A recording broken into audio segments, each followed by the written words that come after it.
All right, it's 11:30. Let's jump in. Greg Persons, are you here yet? I don't see Greg. I know he's going to join. So hi, Sophie. Sophie, can you say hi? Hi, Sophie. Hi. Oh, wow. What do we owe the honor of Michael Branton showing up live and in person? It's been a while. How are you, Beth? Great to see you. I'm doing great. Hi, Sean. Hi, Adam. Adam's a new dad. Hey, Beth, I'm going to be on video in just a couple minutes, but great to be here. Okay, awesome. All right, so loved, probably, I think this book beat Never Split the Difference for me. I loved this book. And, you know, it's always interesting when you read books, what you're doing at the time. Like Aaron and I were just talking about the Blackstone guy's book. I read it at the beginning of the recession, or the beginning of the pandemic, which I will always remember that I read that book at the beginning of the pandemic. But I was reading Can't Hurt Me in the last week of my Canvassing Club Challenge bike ride. So from about day 21 to 31, in my ear was David Goggins, you know, breaking all of the bones in his feet. And so how could I even possibly not finish the bike when I'm hearing this guy breaking all of the bones in his feet and, you know, having his toe blew up to like 3 times the size of his foot. And all of it really was so motivational that there was like no way. He was like my personal trainer in my ear going, come on, you can do the 30 miles on the bike in 100-degree weather. Like, you wimp if you don't do it, you know? So it was, I'll never forget it as long as I live, that I was listening to that guy while I'm going, I can't believe I'm riding 25 miles on this frickin' bike. So I thought it was the most motivational book I've ever, and I mean, someone was just telling me who just started reading it, they texted me yesterday and they said, I don't think I'm going to finish it by tomorrow, but I'm only in chapter 3 and I'm crying every day. Like the whole beginning of the book when he's going through all of his life challenges as this little kid with this dad who's so abusive, it was just, I just loved it. So I'll shut up for a second. So Aaron, did you are you as effusive? I know you recommended the book to me, and I don't know, you recommended the book to me like a year ago. I'm so glad I read it when I read it, because I needed it when I read it. It sounds like your timing really couldn't have been any better. David Copa, who runs Conover South, actually is the one who recommended it to me. He's up at 4 a.m. Who we both know doesn't have to be, but he's up at 4 a.m. working out. So that book, I think, meant a lot to him. And when he turned me on to it, I was blown away by it. And I absolutely loved it. It really will put your problems into perspective. Right. And then, for those of you that have read, which we did a few months ago, Living with a Seal, for those of you that haven't read Living with a Seal and haven't read this book, this is the seal that Jesse Itzler lived with.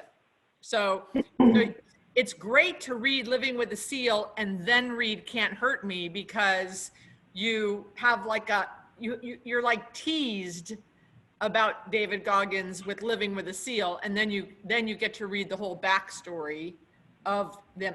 And now I'm watching, he's got some unbelievable motivational clips on Facebook and Instagram that I watch with my kids. I tried to get Goggins on this call.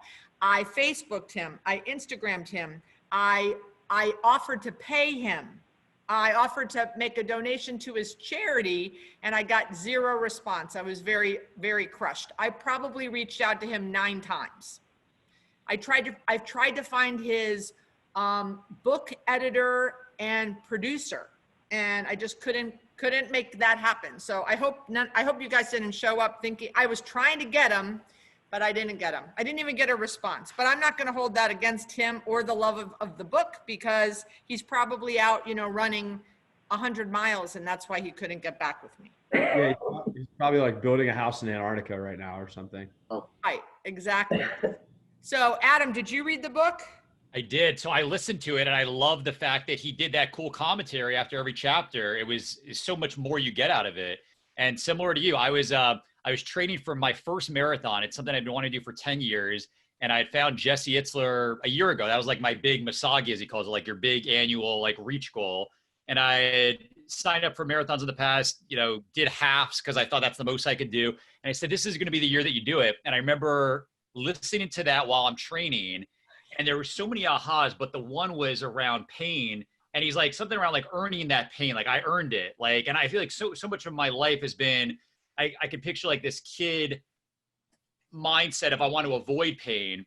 And I felt like something about when he said that I earned this pain, I just love that. And it's like, you felt like I'm putting in the reps to be able to have this. I was being that. And I felt like, I was listening to that for a good couple months. Just, it was big. It really helped a lot. Yeah, he talks about there's like 5 major takeaways, but the one that you're talking about, he says you have a calloused mind, Yeah. right? And use the calluses.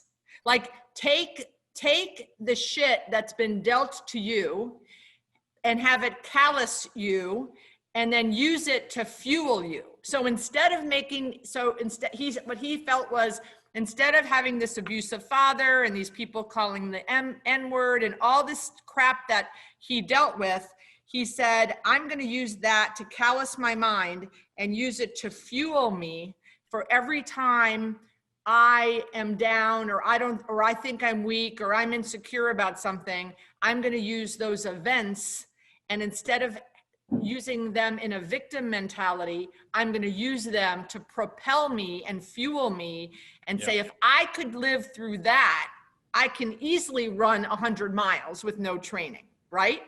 It's such the frame. It's like, that's the one choice you always get no matter what, is to choose how you see it, and to have it serve you is everything. And I love that. And I always feel like that's been such a goal of mine, but I love that he talks about that a lot, that he made everything serve him no matter what.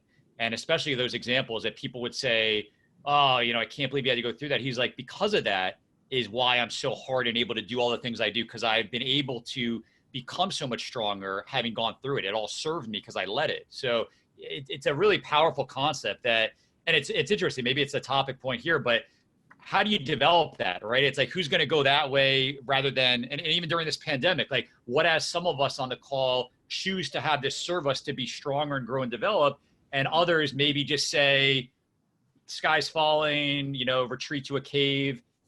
I don't know. I do think it's teachable, and you could build that as a skill set, but it's really a neat thing when you think about who develops that and who doesn't, who makes that their mindset. Well, and I wrote something on LinkedIn a few months ago, and I don't know where I read this, but it's the say do quotient. What do you do what you say you're going to do? And what is that? Your say do. But he also talks about having and I loved this, an accountability mirror, where he put Post-its up and, for goals. And he says, if you want to lose 40 pounds, your Post-it should be 2 pounds in the first week. And then once you reach that goal, you take that Post-it down and you put a goal of 3 pounds in the next week. And that you keep taking the Post-its off and putting on new Post-its and looking at yourself in the mirror. He said, I didn't have an accountability person. I needed to be my own accountability person. And I thought that was awesome. An accountability mirror. There you are. Hold yourself accountable. It was awesome. Who else took something from the book? Because I could just talk about the book for an hour, but I'm going to shut up. Who else has some takeaways? Yeah, Beth, actually, I read the book, and one of the things that I really am playing with is that idea of like moving towards discomfort, because I feel like I can see during my day when I'm just in that comfort zone, and I just try to make things as peaceful and calm as possible. But I know that and I feel like it's a stance thing. Like if you're the one that initiates discomfort, it's much easier. If you wait to the world to do it upon you, it's a lot harder. So I feel like I look for those opportunities. I'm not always good at it. Sometimes I just fall into that comfort track. But if I can get out there more and move towards discomfort, even in just little ways, whether it's try to get a rejection or try to maybe initiate an interaction with someone that I really wouldn't normally reach out to, it's a great thing. So it helps me grow. But I think that stance, just moving towards, that's what I got from the book, is that alone is like a game changer as far as making the fear smaller than you think it is. You know, I was on a call the other night with Gary Vaynerchuk. There were 60 of us on this call, and he said, what you're trying to control is what you're fearing. And everyone was like, wow, like, you know, think of something you're really holding on tight to and trying to control. And that's usually something you're afraid of embracing and moving forward on. I thought that was interesting. But yeah, I mean, Sean, you know, he talks in the book, he says, go run 1 mile. And then the next day run 2 miles, right? And run till you hit discomfort. And then every day go a little bit further till you hit discomfort, right? Like, and Adam and I have been doing this calendar club challenge that we've been talking about. You know, Adam, you first started doing the exercises, right? And then what you did, you didn't do running yet? No 31 miles. Well, I did sprinting. I was able to pull off 31 sprints, which was still no joke, no walk in the park. But yeah, it was it's a neat topic. And to go to the point what he mentioned is those small incremental goals, they build that momentum. And I think what too many of us do is we set that big goal and it seems so daunting. And let's say we go a day or two and we don't do anything with it. It really just becomes out of sight, out of mind. And he talks about it in the book. And I think this calendar club format of having these small incremental daily goals, it really moves you along a path that over a period of time, whether it be a month or a year, you look back and you say, I mean, Beth, I'm sure you too, with the laps, probably can't believe I just did 30 laps, right? What was the most amount of laps you had done before this month, right? Like 4? I mean, it's like, so it really is amazing when you take on a big goal and break it up into smaller, either weekly or daily goals, how far you could come along with it. Love it.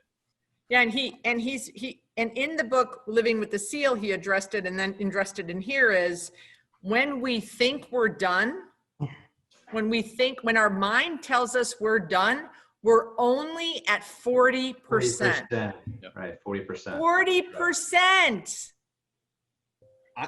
I struggle with, I don't have a problem holding myself accountable to quantifiable goals. Where I struggle is like that pushing yourself to discomfort. Like I feel like I can get complacent in discomfort, but if the goal is to buy 8 properties or to run 3 miles or whatever it is, if that's what needs to be done, all of a sudden I can magically do it. And I feel like by writing them down and holding myself accountable to those actual like numeric quantifiable goals, I get them done. But I struggle in general with like pushing yourself to discomfort, that concept that you brought up a few minutes ago that he talked about in the book. I don't know if you have any thoughts or tips or ways to overcome that, or is it just always be quantifiable? I guess that's the only way to do it for me, but I'd be curious to hear if anybody's got a trick thought. Well, I think Adam and I would tell you, when Aaron just opened a brand new franchise. So, and if Lawrence is next to you, don't do this in the next month or two, but maybe in January or February, when your urgent care is running smoothly, you should pick something like Adam and I did for the monthly challenge, because doing something in an ascending order and it's challenging, like the bike, and Adam knows I was, should I do the bike? I don't know if I can do the bike. I don't really think I can do the bike, but maybe I'll start the bike. But I was focused on, I'm never going to be able to ride 31 miles on a bike. So I was focused on that end, and Adam was doing it. I said, okay, I'm going to try it. And everyone will agree, I'm 60 years old. If I don't finish, everyone will applaud that I got to 20. But the easy the pushing by the time I'm at, so first through 10 was okay. Once I started going 10, 11, 12 miles, I was absolutely pushing myself to discomfort, but you're a goal, you love goals, I love goals. Only having to do one more mile than the day before, even though I'm now approaching 20, 21 miles, like I couldn't even believe that I did it, but it definitely pushed me to discomfort, but it was incremental. And that's what he talks about in the book, incremental reaches. Could I share one thing to add to that as well? So Aaron, it's an interesting point because I got to imagine you had this site, you probably had to reach out to a ton of tenants and have a lot of conversations, like a volume of conversations over a shorter period of time, right? I don't know, hundreds or however many to find the ultimate tenant that went in. Does that come up here? Did that come up? So I almost wonder, it also comes back to the why. Like when your why was, I'm going to just do this deal. I got this amazing opportunity. You kind of get yourself to just be doing all those reps of, I'm going to take those calls. I'm going to have 30 conversations today with 30 different brokers and users. So I think there is still something to be said about when you're playing that bigger game, you sometimes find yourself doing things out of your comfort zone that you just might not have done otherwise had you not had this big goal in front of you. In this case, it was to, do this big deal and make it work. And you had a short timeline, I imagine, to get it done. So I think sometimes tagging it to like a big thing, having a why with that. For me, it was like the marathon last year. I think for Beth and me, now it's been this monthly thing around a calendar club. So maybe for you, there's maybe a big goal that you're taking on for the end of the year. And maybe it requires a certain amount of reps, whether it be exercise or like even recently, we were doing this around prospecting. And I know Beth had done it around canvassing. I did it around a style of messaging people using a video message. And I tried that this month and I had a big sales goal to hit by the end of the year. And so this month, that was my why, to have this for my family, to create a certain amount of income. And I hit, I didn't hit the 465, which was my number had I done 1 and then 2 and 3. But I hit like 280, which for me was a big volume, way more than I've ever done in like a month. And so I do think that consistent over a month period does get you to a big number over a month. And then having that why it matters to you helps you all when you're not wanting to do it. That's just a couple things for me, at least. In the challenge number 7 in the book, Aaron, it says, the main objective here is to slowly start to remove the governor from your brain. He says, I didn't get there overnight, and I don't expect you to either. Your job is to push past your normal stopping point. Whether you're running on a treadmill, doing a set of push-ups, no matter how tired you are and how much pain you are in, push to just 5 to 10% further. It resets your baseline.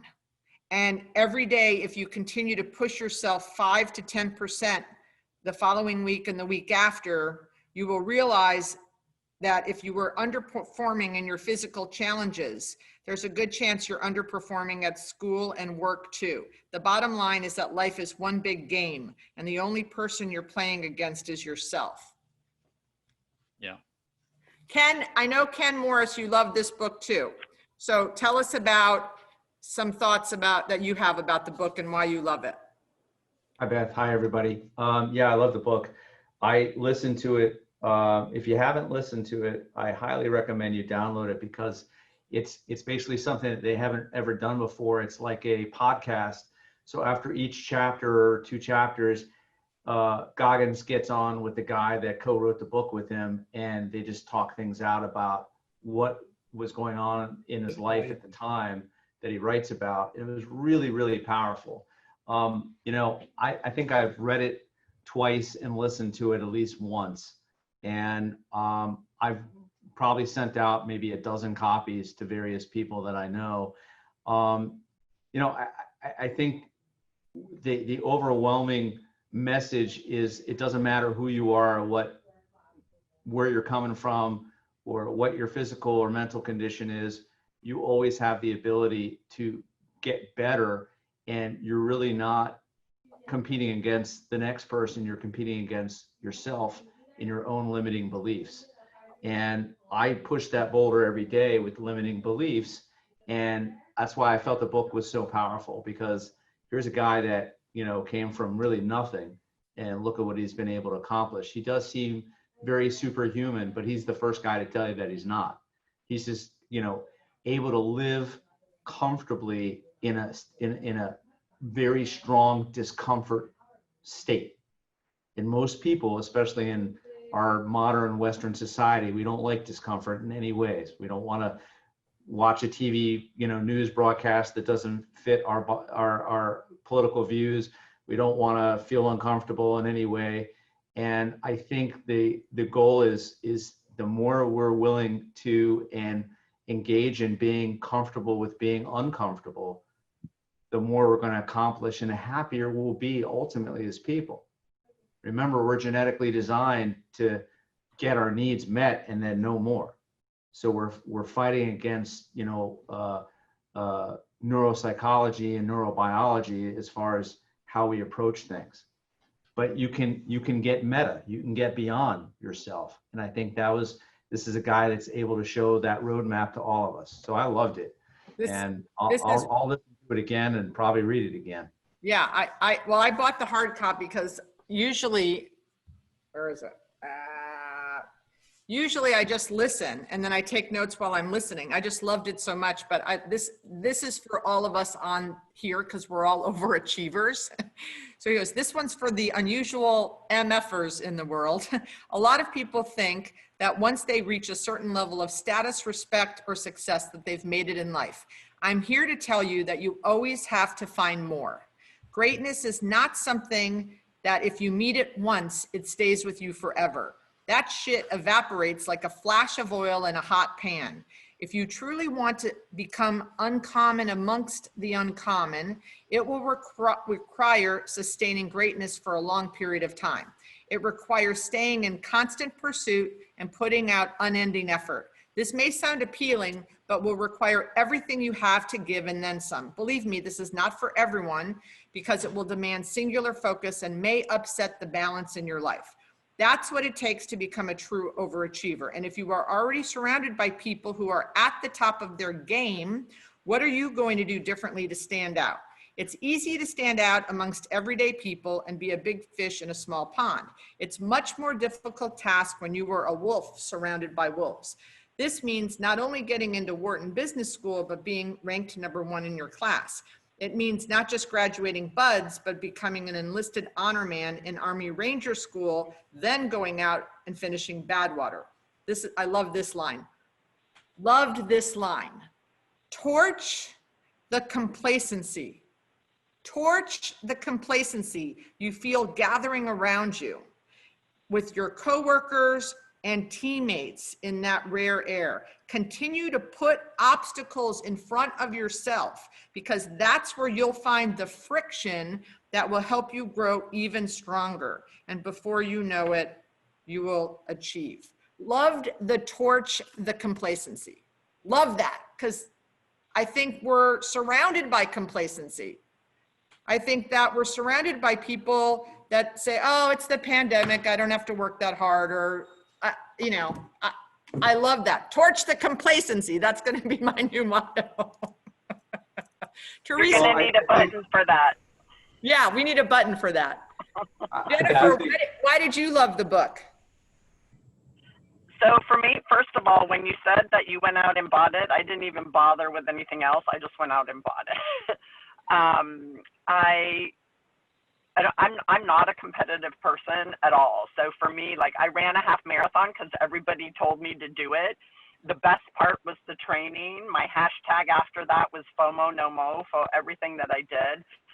But with this particular book, it was all about the mindset, right? And so for me, and I think you and I have talked about this, Beth, before, is the fear, right? So fear is like everybody's limiting factor. Everybody's afraid of something, and fear is the first protective instinct that comes to mind, specifically when we're pushing ourselves out of our comfort zone, knowing that that's what we need to do to grow.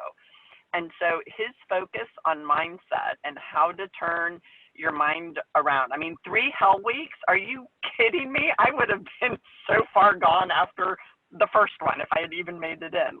And he put himself through 3 of those. So I loved the fact that everything that he does is, your mind is going to say stop at mile whatever, and you have to push yourself through. So I love that. I love he had a phrase where he said that most of us make our most uncomfortable decisions in the comfort of our own home. Like we make those crazy decisions to push beyond our comfort zone when we are the most comfortable. And then so once we're not in, you know, our living room and our fuzzy pajamas, and we're actually out there running the 100 miles or whatever, that's when you're sitting there, and that's where your mindset has to kick in, because you're like, what was I thinking? This is insane. I'm never going to make it. And the fact that he says you have to celebrate even the smallest achievements was huge, because I think that goes kind of along with Darren Hardy and the compound effect, right? Which this book and Darren Hardy's compound effect are the only two books that I've bought en masse and I give out to everybody wherever I go. And he says you have to celebrate the small successes if you ever plan on getting to the big win. And I think that was kind of your point with like your bicycle challenge, Beth, right? If you can do 1 mile one day, then the second mile, the second day doesn't seem so bad because you've already done 1 mile. But if you hadn't celebrated your first mile, you might not have made it to the second. So I love the book. Yeah, he says in a quote, "You are in danger of living a life so comfortable and soft that you will die without ever realizing your true potential." So true. So true that people, you know, do not live up to their full potential. And he says, in another quote, he says, I can't find it here. It says, every day, do one thing that's uncomfortable. Oh, here, it's a lot more than mind over matter. It takes relentless self-discipline to schedule suffering into your day every day. So Josie, tell them, she said, oh my God, I've never loved a book so much. You just started it a couple days ago, right? Yeah, I started, I believe it was Monday or Tuesday, and I'm listening to it on Audible, and I'm halfway through the first chapter, and I was absolutely hooked. I could not believe what this man went through, and it makes everything that I've ever gone through so insignificant. And So- are you listening? Dealing with Beth all the time can't be that easy. Exactly. She lives through hell every day. Yeah, no. Are you listening with your son or no? No, I'm not. I was debating whether or not I should have him listen to it, because there's some parts that are very questionable.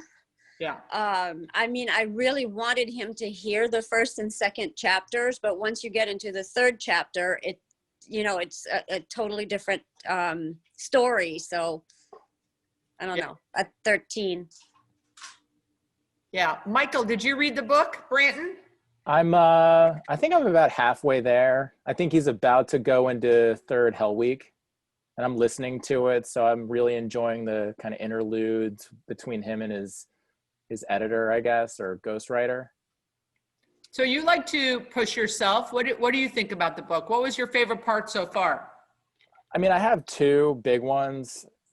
One that I think a lot of the things we've touched on already about mindset and moving towards discomfort, but his thing about motivation, and particularly motivation on bad days, like when you're just not feeling it, he's like, motivation is fleeting. When you're feeling good, you're going to have it. And when you don't have it, you got nothing. And on those days, essentially he said, double down, like work out twice as hard. So to that end, like you're just, maybe you had a deal blow apart, make twice as many calls, like respond with a, equivalent, if not double the effort. And the other one that really stuck out to me was the whole taking souls idea. And I look at this as a client service provider where, your client maybe rubs you the wrong way or something, and you're in a position where you need them to a greater extent. And you basically have to, again, double down on your efforts and go the extra mile and go beyond what is expected of you to establish yourself and, again, kind of make yourself relevant. I love that, taking souls. I thought that was awesome as well. So Greg, I know you're not on video, but I know you love the book too. I'm telling you, except for Never Split the Difference, I have never gotten more reaction and response on a book, Aaron Zucker, since you recommended it, than this one. All you guys, all my, all the dedicated book club participants have been reaching out to me going, this is the most amazing book ever. Greg, and you're one of them, so tell us. Yeah, so this book, when I started reading it, and then when I finished reading it, took on two completely different meanings, simply because halfway through I was employed, and then the other half I wasn't. So, but what Goggins does for me, he kind of personifies what Ryan Holiday talked about in Obstacle is the Way, and what, in the kind of his teachings with Marcus Aurelius and meditations and like that stoic philosophy. It's one of those things where if you can just make it difficult, and the more effort you put in, not that it's just to do the work, but you're going to get so much more out of it, of the effort that you put in. So that's why, I just, this is a book that, in my opinion, every executive leader should read. Like, it should be required reading. And I wish more leaders in our industry would just read a chapter. You don't have to read the whole book. Just read one chapter and just pick one. And you will get so much more out of it, and you'll be able to lead your team better than, I think, it's 30 minutes of an investment that you will never get out of any self-help seminar that you could buy. It's that this book was one of those kind of transcending type resources that just should be required for everybody either entering business, have been in business for 60 years, whatever the case may be. I was fascinated by it. His videos are inspiring, and I want to listen to the audio version now because of the supplemental information that he provides. So that's entertaining. But because I usually do the YouTube videos, but the audio version of this seems to be a lot more beneficial. You have to read, you have to listen. So you have to listen, because what Ken and everyone else said, after every chapter, he and the ghostwriter talk, and you get way more of the backstory in the audio. So I bought the hard copy just because now I want to own the book, and I'm going to now go back and read the book. But the audio version is probably the best audio version of a book I've ever listened to. And I agree with you. I think I've highlighted more passages in this book than any other book I've read in the last 3 years. My Kindle is half yellow. It is half yellow. I agree with you, Greg. It's like motivation in a can, this book. I don't know how anyone would read this book and not, I just wanted to run through a freaking wall after I finished the book. Let me go bike ride 30 more miles because I can. So Chloe, are you available to talk? I saw you running. So Chloe, share about your biking and running. Yeah, so last month I tried to do the biking with 2 part-time jobs and full-time school. So I only made it to probably the 18th, and I still biked every day, but I definitely was not doing the day of the month. So I at least did it. I finished the month, but not the exact mileage. But after reading it, him running hundreds of miles, and I always wanted to get into running. I'm gonna try to do it this month, but I'm gonna add start small with 1/10 of a mile instead of a full mile every day, because I don't think I could get to 496 miles. Right, I don't think so. But did you enjoy the book? Yes, I loved it. best books I've probably ever read. And I'm going to listen to it on Audible now so I can get the interviews. Yeah. Awesome. Chloe's on vacation and is calling in, my intern. She's calling in from vacation. Good job. Did Teresa, anybody who read the book do the work at the end of the chapters? I did not. Did anyone do the homework? I didn't do the homework.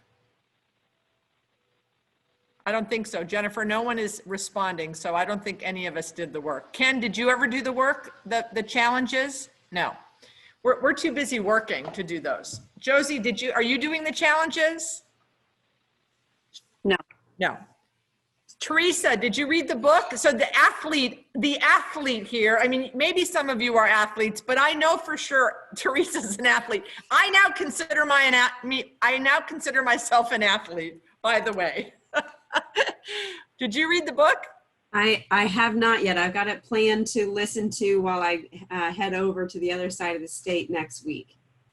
So yeah, listening to, and I'm not running across the state. I'm going in my car. How many marathons have you run? 4 marathons. I feel like I've been in a bit of a has-been though. I've got a half back on my list of to-dos this year, though, as I battle through irritated hamstring. But just the whole concept of the complacency that I know that I sink into, and you the sink back into again because you pushed yourself for a while and you got a little tired, and you wanted to, or at least myself, you get to where I want to rest a little bit and then find where you gotta push yourself again. So I definitely look forward to the listen and the push, and sharing it with probably my college sophomore, my high school senior, and my husband. I wish I could get my boys to, so what I do, and they're just not readers, unfortunately, which from an English literature mom, I don't know how in the world they're not readers, but they're not. I think it's generational. But what I do is, if we're in the car, I'll either listen to a snippet of it or his Facebook and Instagram. He runs and someone's filming him, and he's got like, he had one about, oh my gosh, while we're on the call, I'll find it. It was hilarious. I'm gonna find it, and I had Mario listen to it, and he loved it. So that's how I get them. It's a YouTube generation. It's not a book reading generation. And I'm bummed about that because I wish they would, but you gotta roll with the punch. You gotta go with what's cool for them, I guess. Lindsay, did you read the book? I did read the book, yes. I read it, so now I'm disappointed that I didn't do the audio because everyone's saying all these cool things about the audio. But now you can listen to it when you're flying back and forth to your new gig. Exactly. So the thing that I thought was, he went through so much as a kid, but one of the things that was just amazing was the pull-up challenge. And he actually, the first time he did it and failed was on national television. Right. Which is, I can't imagine the devastation and humiliation that would bring to him, but that just fueled him even more. And it took him 3 tries, right, to finally do it? Yeah. Yeah. Was it? Yeah, I think it was 3. Yeah, the first time he was on Good Morning America, right? Yeah, I think so. And he failed. I mean, don't get me wrong, I wouldn't be able to do 1 pull-up on Good Morning America. But that was just amazing how hard he tried and just the different ways he figured out, because the first time the bar wasn't right and his diet wasn't correct. So he knew he had to go back and make those things right to finally succeed on the 3rd try. Yeah, for sure. How embarrassing. And then when he was, all by himself, right, and in the gym, then he was able to do it without all of this what's the word, Hazarai, all of this craziness around. Well, and I think it was kind of, somebody else mentioned it too, of like, he was doing some stuff for like other people versus himself, and kind of figuring out that that was like where his drive needed to be, I think too. Like, but I was also shocked by like his lack of, I don't know, I'd imagine if I were going to try and go for like a record like that, I would have wanted my own bar or been training on the same bar and stuff, because he was talking about how didn't have, or it had too much give kind of thing, but that was actually better for his hands that one time. So I was kind of surprised that like he either wasn't training on that or didn't bring his own equipment kind of thing. But I do think kind of shifting the perspective versus competition against others versus competition within yourself definitely does change like any sort of goal orientation, in my opinion. I mean, I'll add to that. I mean, what's so fascinating about him is that he's constantly learning. He is a student, true student of the game, and he never takes an opportunity. He always takes an opportunity to study. You know, even when he was doing his recruiting, he would be studying. I mean, that was the most inspirational part of all of this, I think, is just how much he realizes that there is so much to learn and to study and as part of training. It's not just the physical ability, it's the mental, the mental strengthening. I mean, he calls it like callousing the mind, if you will. That's where, I mean, where I've taken so much out of these book clubs and everything is just the true educational part of all of this, and becoming a true student of the industry. You know, he became a student of recruiting. He became a student of physical training. I mean, it was just, that part was extremely inspirational in my mind. Yeah, for sure. What I also loved about him is so by the way, you guys, his Facebook and Instagram posts, this is awesome. He says, do you suffer from chestnut syndrome? Chestnut syndrome. Are you a guy who talks shit behind other guys' backs instead of saying it to their face? Are you a guy or girl who's jealous of another person's possessions, wealth, and fame? Are you a person who can't get over the fact that your childhood was screwed up? Are you a guy who buys material possessions to compensate for your shortcomings? If the answer is yes to any of these questions, you might just suffer from chestnut syndrome. I have studied this syndrome for many years, and as I've had to cure it from myself in my 20s. Every now and then the symptoms come back.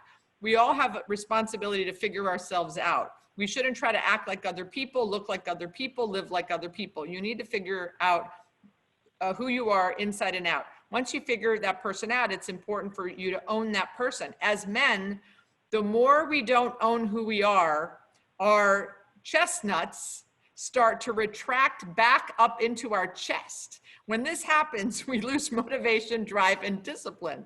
We lose the importance of our life because we have lost ourselves. Whenever you feel like you have lost your motivation and drive, it's not usually because you don't want to work out. It's probably because there's some deep-rooted problems in your personal life that you haven't dealt with. Therefore, working out is just too mentally and physically exhausting to do. That's why it's important for us as men to man the you-know-what up and do whatever has to be done, regardless of whether we want to or not. I had my son, my 17-year-old son, he's running and he's saying that, and he's talking about chestnuts, and Mario's like, what is he talking about? And Mario, my 17-year-old, has those issues. You know, he wants the best shoes or the best phone, or he has those issues. And it was like, awesome. And he's like, oh, this is the guy you're listening to the book. But the Facebook and Instagram posts that he does, I think on a daily basis, are phenomenal. So, but what else I loved about him, which I didn't get on the audio. So for those of you that have the book, here's the benefit of the book, is he shows you the pictures, yes, of the gross stuff, but more importantly, what I loved today when I was preparing for this morning, is he shows you the pictures of the stats, which I'm a huge stat person, right? So on May 10th, he did a bike ride, 112 miles. Good for him. And then on Tuesday, the 11th, you know, he did 89 miles. And then Wednesday, and then he has the time. So how much time did it take to do the miles? You know, week number 192, week number 191. Because, you know, you guys have heard me enough. We can't improve what we don't measure, right? Which was when we did the prospecting challenge in August. Everyone that did that kept tracking the results, we all bettered our prospecting. Just like me with the swimming in September, the first laps I did, I had zero form. I was very slow. And by yesterday when I finished, I actually finished on October 1st, my form on my laps were significantly better. My timing was better. And he did meticulous tracking so that he knew what he needed to do to improve. And I think that works well in all areas of our life. And I think athletes do that. You know, pro athletes and Olympic athletes know down to the second. They know, you know, the calorie intake, they know the heat of the day, they know, you know, all the stats that they track to be the best in their field. We also need to do that. I was on a training session yesterday talking to a group of leasing agents, asking them, you know, of your call-ins, how many are qualified? And they were all over the board. They had no idea, you know, and I said, you know, if you want to do 5 national deals in the next 6 months, how many nationals will you have to reach out to sign up 5? No idea. One person said 10. I go, well, I'm going to hire you and pay you a lot of money if you can contact 10 nationals and get 1 deal, because my number is like, you know, 90. So understanding our stats in what we do, I think, is crucially important. Okay, we have 3 minutes. Who else has other? I'll read one more quote, and then if anyone else wants to add. He says, the most important conversations you'll ever have are the ones you'll have with yourself. You wake up with them, you walk around with them, you go to bed with them, and eventually you act on them, whether they be good or bad. We are all our own worst haters and doubters, because self-doubt is a natural reaction to any bold attempt to change your life for the better. You can't stop it from blooming in your brain, but you can neutralize it and all the other external chatter by asking one question: what if? So neutralize the negative chatter by saying, what if I can bike 31 miles? What if I can buy 8 properties? What if? Okay, so any other last minute comments on the book that we did not cover? Who didn't we didn't hear from Lewis. Did you read the book?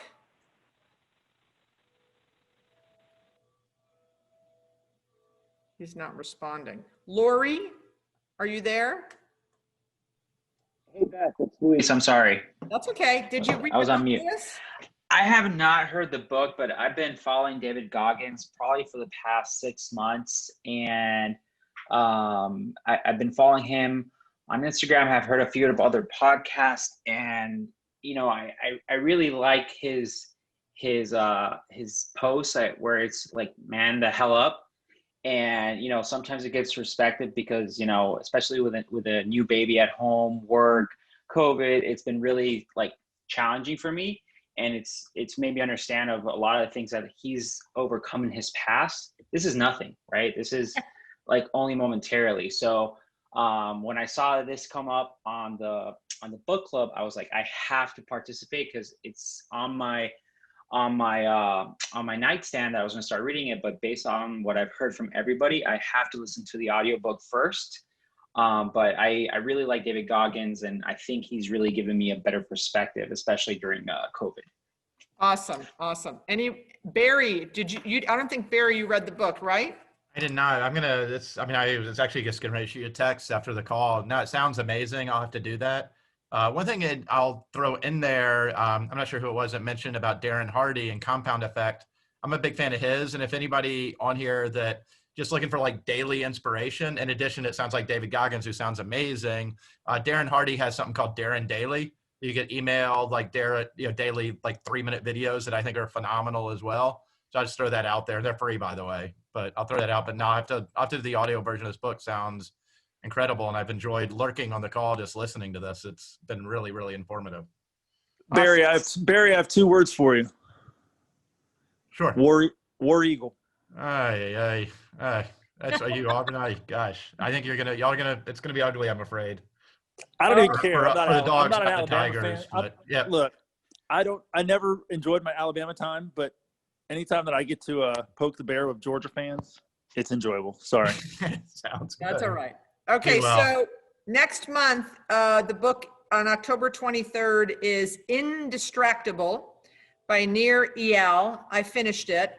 I have been communicating with Nir. I'm hoping to get him on the call, but no promises. So Indistractable, very interested. The subtitle is How to Control Your Attention and Choose Your Life.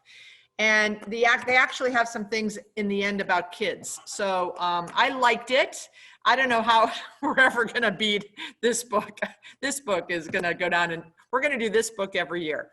And as I'm realizing it's October, we have the books planned out for until January, but I welcome all of you to send me ideas as we start to plug in the books for, believe it or not, I think our 4th year, not including, when we did it in 2009. So I think we're running 4 years in a row. So I really appreciate all of you guys jumping in live. We have lots and lots of people that listen to the recording. So I appreciate it, and go have a phenomenal weekend, and I'll see you next month.